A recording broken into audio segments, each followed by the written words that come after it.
Hello guys, in this lecture we are going to talk about the technology stack of the web application. First is Node.js. Node.js is an open source, cross-platform, runtime environment for developing server-side web applications. Node.js applications are written in JavaScript. It is actually based on Google V8 engine.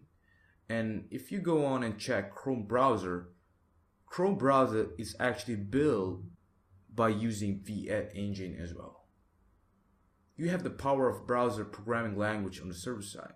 You are no longer needed to develop server-side application in other programming languages like PHP, Java, or Python. Now, everything is in JavaScript. And to me, that is pretty awesome. Second is Express. Alright, Express is a web framework for writing fast web application. It is built on top of Node.js as an external library. You can write a web application in Node.js alone, but it will take quite a few times. And you will pretty much reinvent the wheel. Instead, you have the power to build something efficiently fast in just a matter of minutes by using Express. And trust me when I say that. Third is an EJS. EJS is a templating engine for Node.js. It is created solely for server-side rendering. But what is server-side rendering? It is basically serving web pages from the server itself. In our case, it is a Node.js server. EJS job is to serve data on the HTML page. Don't worry, you will get it once we write our first EJS template, so don't sweat it. Next is a database. We are going to use MongoDB. MongoDB is a NoSQL database. It is created for web application that needs scaling as its main purpose. It is a document base. It is not the same as MySQL, which is relational database. Every document will never depend on another document, alright? Instead, it will refer to another document by object ID. You will see it in action soon.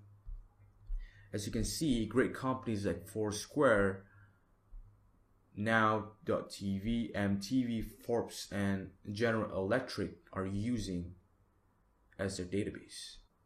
It shows how powerful MongoDB database is.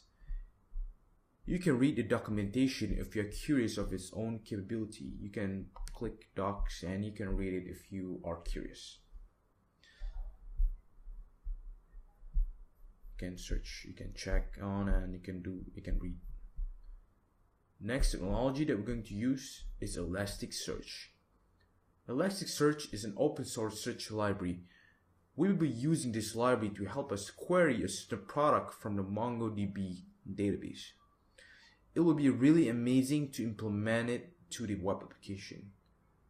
And companies like LinkedIn, eBay, Tesco, and Wikipedia, and as well as FICO are using it as their search component. Next is a jQuery. Most of you guys probably know this technology already. We are going to use jQuery plus Ajax to handle the front-end code. It will handle things like instant search and other document object manipulation that will be implemented. So you guys will see it in action soon as well. And last technology that we're going to use is Stripe. Stripe will handle the payment transaction, both credit card and debit card. And great companies like Kickstarter, Twitter, Instacart, Shopify, Pinterest, and Lyft are using Stripe to handle their payment transactions, and that is pretty amazing. There are many sub-technologies that will be used throughout the course, but these are the general ones. So, I'll see you guys in the next lecture. And always remember to stay healthy and happy coding. So I'll see you guys soon. Bye.